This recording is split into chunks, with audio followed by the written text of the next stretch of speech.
Hobby House. Tonight we've got some real neat things coming up. We brought the whole shop staff almost over here. I have with me tonight Sandy Bobe, my wife. I'm supposed to remember to say that. You bet. You bet. And over in the background that you can't see, we have Linda Sanders as our floral designer, and tonight's program is called Wedding Floral Fashions. Okay, we have some models over here who are also part of our store staff, and we'll be introducing them as we come in a little bit closer. What are we going to talk about here? What is this Wedding Floral Fashions? Well, we at Bobe's have become very interested in brides, and we'd like to help the brides be able to make their own bouquets and bridal accessories and things, and maybe even do their own wedding. This is the traditional season for brides, June, July, and August being the heaviest season. And we thought you might like to see some of the kind of things that people are doing these days. We do a lot with silks. We don't do with real. And the reason we encourage silks is because you can do them up ahead of time, so everybody's not being nervous at the last minute. It's a very nerve-wracking experience getting married. Wait. You tell me you're not nervous at the last minute when you go to a wedding? No, you're always nervous, but you don't want to have any more than you need to. So if you can make up all your bouquets and stuff ahead of time, then you can relax and kind of enjoy the moment. The silk flowers are not going to wilt. No, and they'll also last a lot longer when you're finished. Okay, we're ready to start and show you our first setting here. And we want to show you... What have we got here? This is going to be a traditional wedding setting, and we've done it in the candlelight, which is the off-white, and it's a lot more popular this year than the pure white. We have Tasha, who is our cashier, being our bride tonight, and she's wearing a veil that has a beaded and flowered headpiece that has lots and lots of pearls that are done in loops and things, and this is very, very popular this year. And it has an elbow-length veil attached to it that we've glued some little lace around the edges to enhance it, and that was put on with Unique Stitch. Wait. What's Unique Stitch? Unique Stitch is a glue. It's a clear glue that you glue things with. You can glue your pearls and your sequins on things too, and it's dry cleanable. So when you take this very lovely veil in your dress to the cleaners, you'll be able to get it clean and not lose all your pieces. Yes. Okay, so this is done then as a glue kind of thing, not with the traditional Not necessarily thread with stitching, but you could stitch it on too. Her bouquet is a crescent bouquet. Okay. And this is done again with one single flower, the rose, and lots of pearl loops. We keep the pearls going on through it. And by picking up a lot of the greenery, it makes a more dramatic effect. Okay, then we have Karen being our bridesmaid. And Normally she's our secretary. Yeah, she's our secretary. We're going to start with her headpiece. And if you look at the headpiece, you can see that it is a piece the same as the bride's. We've just simplified it. It's on a comb, and it's all the pearls and the flowers, and it's kind of tying in. Again, in the candlelight color. Smile, Karen. She's carrying what's known as a flower wand. This is a single rose, only we've done it with a double to make it a little bit better. And again, we've added the pearls, just keeping the pearl touch running through the entire wedding. We'd even put them in the rice bags and the table arrangements and whatever else we decided, the mother's corsages and all that stuff. We'd keep it going with that. And we've added again the ribbon. This is called Pico ribbon. If you notice, it has a little edge on it that makes it really pretty. Okay. Speaking of the ribbon, we do have a lot of ribbons to choose from. Yes, you like to kid me about it. It's a 25-foot wall full of ribbons. You get your choice of a lot of things. Okay, now while the girls are changing to some other things that you could do along with this wedding. And right here we have a mother's corsage or grandmother's corsage or corsage for some other important member of the family. And this is done with a circular lace. And again, we have the pearls, which are done as a cascade at the bottom. And we've added the little pearls around the edges. And again, the flowers are all done in a circle. This is all done on a flat format. You don't have to have a base to it or anything. And it makes a very pretty piece. This is a corsage. This is a corsage, what I'd recommend for something like a mother. Okay. Then you have to have your ring pillow. Okay. This one's really unusual because it has a corsage on it. And we've attached the corsage in a way that while the young man is carrying it down the rope. Oh, also the rings are tied on. They're not just laid there. These are not the real rings. Don't put the real rings on here. These are you fake always rings. give this to a little kid and you're afraid Yeah. you'll lose it, so Well, this is not this the is real this ring. is the fake rings. But anyway, this has a corsage on it. If I can just get it undone here for a moment. Forgot how I put it on. That when you have used it as a ring pillow, then you can take the corsage off, and this is the going away corsage that the bride would then wear. And then it's like two pieces in one. So you've been very economical here, that you've been able to combine the pieces and not have to have two separate pieces. Okay. Okay, then for the times, you've got to have the little rice bags. And these are rice roses. And this is a very new technique. I don't know if we'll have time to show you or not tonight, but it's made from ribbon. So you don't have to stitch. This is simply gluing. I can take one of these out of here. Okay, this is the kind of thing that we really don't put rice in anymore. We use birdseed. Birdseed is recommended because the birds, if they eat the rice, and it swells up in them when they drink water and hurts them. So it's better to use birdseed. Or even potpourri. Potpourri will make your wedding smell too, since the silks don't have a smell. The way you enhance it and get the smell of the real is to add potpourri sprays and stuff. But this is just made from a piece of ribbon with your leaf and then taped. It's real easy to do, and we can show you how to do that anytime you want at the shop. This is another little rice bag. It's a really neat thing to do, and it's made from a doily. We like to use a lot of doilies. Last time I was on, we talked about ways to use doilies and stuff. And then we've just taken a rosebud and put it in the top and tied a ribbon around it in whatever color that you're doing the wedding and stuff. And then you have to have a container to put it in. So we've made a rice basket. This is made from just a market basket like you'd get peaches in. But we sell those at the shop too. And then the pieces that are attached to it are head pieces that you can readily buy at Bobe's. And we've added some ribbon to it and some lace around it and sprayed the whole thing. And this just ties it in, and you keep on going with the pearls again. Pearl sprays are very elegant.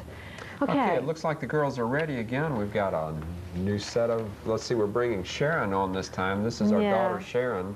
And we keep mentioning the family portion of the business, and there's another family member. Okay, now again, Tasha's playing the bride. And this is what we call the country or the garden type wedding. This is more of the type, it's a little more informal. And you could do this as an outdoor wedding or something, just a little more casual. Tasha's wearing a bridal wreath that has a lot of baby's breath and iridescent leaves and sequins to make it glitter and shine and little ribbon roses.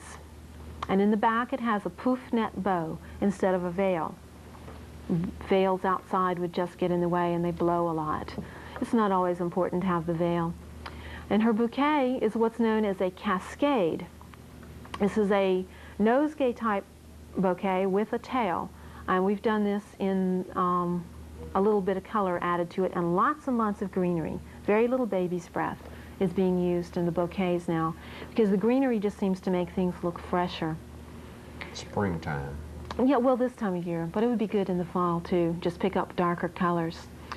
Karen is the bridesmaid again, and she has in her hair, this is just a little piece that's done, and it has just the netting bow with a single gardenia and the iridescent leaves, and then we've added a few little sequins to make it sparkle too, which is doing really good in this camera light. And her bouquet piece is again a cascade, just a smaller version of what Tasha's holding. And again done with just a bit of the yellow in it. Okay, now it's Sharon's turn. Sharon is playing the flower girl. And she has a piece in her hair that is a 2-loop bow. This is a really easy piece to make. Simple. You could do this from someone very young to the older girls, junior bridesmaids and things like that.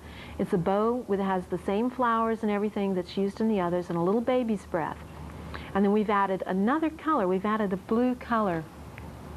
The reason we've used this color scheme is because it's an outdoor wedding. We're trying to emphasize that you have the greenery for the earth, the yellow represents the sky and the sun, and the blue represents the water. So you tie in all the earth factors. It's kind of a neat little story to go with it. She's also holding a little flower basket. that we have used the same technique as we did the bridal wreath on Tasha. It has a little wreath of flowers around the top with the ribbon roses again, and we've combined the yellow and the blue ribbons just to fill it full. And it's full of potpourri. In this particular wedding, we're throwing out potpourri. Don't throw it out. I'm doing this. Okay. And you and Linda have just been down to Central Florida to a workshop. Is this some of the information you're bringing back now to show us? Yeah, Linda and I went to an ESCI, that means Educational Services for the Craft Industry. And this was a certification program. Linda got a very nice little certificate and stuff that she could do. And it was a very educational thing. We learned a lot. We like to go and keep on learning. Now let me show you here while the girls are changing. This is the two-loop bow that we were just talking about that Sharon was wearing. And all it is 1 yard of ribbon that you make the bows, you tie it in the center, you glue it onto a comb, and then you add whatever flowers you want. Very simple, very elegant. You could even spray a little glitter on it or something if you wanted to. Spray glitter. Yeah, very fine spray glitter. Now this is the little basket that Sharon was using, and the reason we made a second one of this is because it's kind of interesting on the inside, if I can get this out. Not only is the basket decorated on the outside, but we've added the touch of the inside by putting a little lace skirt inside. And you just take a piece of lace and you fold it over double, and you take a wire and just stitch it through, bring it together, and you have a little skirt, and then that fits right down inside the basket. And then for carrying, because you don't want them to carry a lot because they might spill it, flower girls are usually very young people, you put a little potpourri in a paper cup and put it down inside. Okay, it looks like the girls are ready to go again. Okay. Okay, this is what we call our new style, or something that might be more suitable for a second wedding. Karen is playing the bride this time, and she's wearing a little bridal cap that we've covered with lace to match the candlelight outfit, and then trimmed with a little gold braid around the edges. We've entitled the net poof bow at the top, and added the daylilies and dogwood, which are a little more natural type flowers, and again the gold ribbons worked in. Her bouquet is what we call a freeform bouquet. This is really nice. Linda likes to make these. It's got the dogwood and the lilies and zebra plants and wandering Jew, a lot of natural greenery, and it's really neat because it's not made with a bouquet holder. Everything is just simply taped together in the back so that it's very easy to do, and it has more freedom, more depth, more motion. And we've used, again, some ribbons and stuff that are, although they're white, they have a lot of gold running through them so that they'll glitter and everything. And Sharon is playing the bridesmaid this time, and her little headpiece is just the dogwoods from the bridal bouquet in the reverse color. Instead of using the white, we use the color, and we've used gold ribbons. And again, it's just simple. Everything is really easy if you put it on a comb, because just about anybody's hair can hold a comb. Except mine. Well, you're an exception. I hardly ever wear them anyway, that's all right. Yeah, we'll have to come up with something. You could wear the wreath. Okay, her bouquet is, again, a similar style to the bride's, but we've reduced it in size and add a little bit more color to it. And just, again, the free form. And this is really neat. This is the free form. Okay, it looks like we're coming up to break time now. We're ready to move on, and we'll have Linda Sanders back, and we'll be talking and showing how to do some of these construction projects. Linda Sanders with us to show us how to do, what is it we're going to do? We're going to demonstrate a partial bridal bouquet, but we do have a finished product.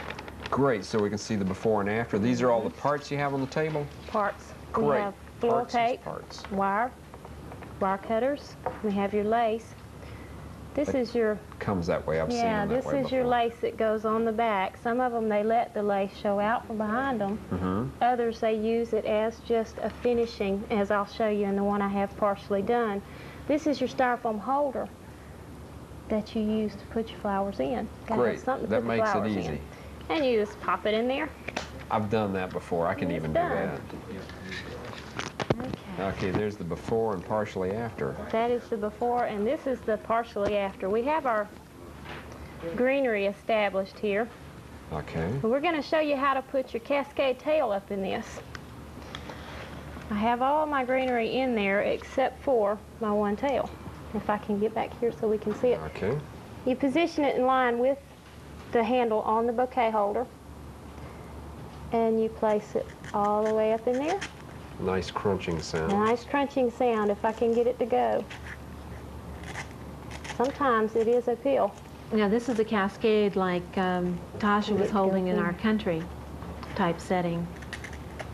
Sometimes it takes a couple of tries. This happened in my class. As a matter of fact, Saturday. Okay. It's not working, people. All right. Is that close enough? No, it's not. Okay. So we get the tail stuck into the bottom. Yeah, we get the like tail this? into the bottom. It's supposed to come up through the top, Okay. up and out, and curve it over the plastic piece in the top and sit it down. So that'll just lock everything This in place. locks everything in place, and we'll show you on the finished product. Locks everything in place, and that way when the bride walks down and she's nervous, the tail of her bouquet doesn't fall out. We also like to glue all our flowers in so that they don't also fall out. And we do use tacky glue. It is a white craft glue used for fabrics. Why do we use tacky glue? We like that. Because it's an extra thick white glue and it holds really Holds the well. wires. Okay, what we're going to do, we're going to establish our lines.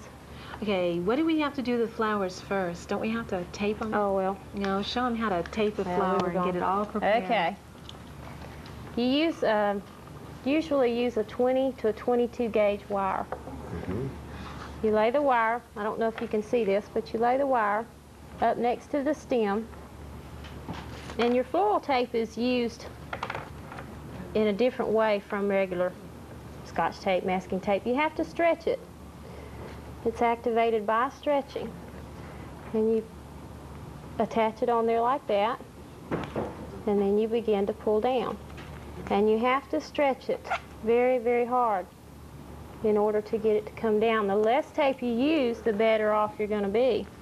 Then you take your wire cutters and you just snip it off. Okay. All right, so we have a nice green stem on Nice this. green stem on this flower. Okay. Now some flowers come already with wire in them, and if you can buy them that way, that's great. That's the best thing. It saves time. Okay. Okay. Our first flower we'll put in this particular bouquet, and this is a similar one to the one Tasha carried in the garden wedding. Our first flower is the gardenia. Okay, and we're going to put it right in the middle, and that's going to make our center point. From there we'll work out. The next flower will be a slightly smaller, and we'll place it right up at the top. And you have it looking straight up so that when the bride looks down at it, she sees something, because she never sees the front of her bouquet in the wedding. She's always looking down at the top, and she can see that, and that's something for her. Linda, how do you determine where to put your greenery in there? Well, How do you establish that line that you have there? It's kind of like a curved line. with the bride, if she's left-handed and going to hold her bouquet in the left hand, you have your line that runs from here at the top of her arm, runs down the front of her dress, and we do this because the headpiece is the first thing that's seen. They see the headpiece, they go down the side of the face, down the arm, and down the front of the dress, which, if our little tail would have gone in right, would come down the front of the dress and accent the dress and the Right ribbons. out of the art course. classes. I remember that in Isn't the that great? textbook, isn't it? Yeah, you So keep that the you see bride the flowing. The whole effect. The whole there. effect. The main movement and the counter movement, right? Yes, it applies to everything. That's what I'd heard. Yeah. Okay, ready? what's next? We're going to bring the rest of our line down in here. And there again, if our cascade would have gone up in there like it needed to, our flowers would come in. And our last line, which will come down in to the bottom, will be the gardenia bud. I like to end most of my bouquets with a bud because it just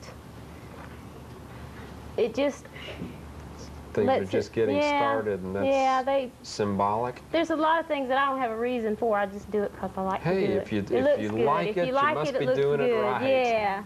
Well, that applies for the bride, too, when she comes to the classes and is learning that there isn't any real set rules, so you have to kind of say, I like this, I want to do it this way, you know, and we just kind of work with you and try to get it arranged in a way, but it's just mostly getting what you like. You are the bride. It's a great opportunity for brides because they have the chance to do things the way they think they ought to be done. That's right. One day at least. And I think by making your own bouquets and things, that you feel your wedding feels a little more important to you. You feel know? like you're a participant instead of it's happening to you. Yeah, well, you are the centerpiece, but if you can have, some say so, I think knowing how to do floral arrangements for your wedding, you can change it's the same techniques, the same rules that you do with table arrangements, with florals that you might do for your home later on. Okay, and we have a finished bouquet to show? We have a finished bouquet. Okay, this is what happens. And the cascade tail actually went in this one. Okay, here's our cascade tail that we put in, or tried to put in. Our line is here. We already had these lines established up into here. Here are our gardenias that we did put in. Your carnations would be your next flower, which would be your secondary flower. They cause the line to go over to the left. And then your rosebuds extend slightly higher. You want to accentuate the pink in it. And then you have what's called, we call them little lily bell flowers, and white stephanotis. Stephanotis is the bridal flower. It's kind of a traditional flower to go in the bridal bouquet. Okay, Linda, this has really been a delight to do this, and we've got, you know, we've crammed a lot of things into a short time, and we're always dazzled about how fast the time goes by. This is really some super nice work you've got here. We've got just a minute left to go, and there's some things that I need to tell you about that are coming down the pike, so to speak. In 2 weeks, at the same time and same station, we'll be looking at the radio control model airplanes. Ken Parker and my father will be here to show some new materials, new techniques that are dealing with radio-controlled model airplanes. And Michael's holding up the sign, so I won't forget the plastic model swap meet is on Saturday. That's this coming Saturday, June 20th, from 2 o'clock to 4 o'clock. This is an event where if you've got some old plastic models in your house, kits preferably, bring them out. Somebody that's going to be interested in buying them, or you may want to trade or sell or whatever. It's a happening thing. It'll be out in the back room. There's no charge for that. It's just going to be a fun event. It's been a lot of fun having everybody here. Did we do everything we were supposed to do? I think we did. Okay, Yeah, we're going to wrap it up and move on because we've got the next program coming on. Thanks a lot for visiting Bobe's Hobby House, and we'll see you again in 2 weeks.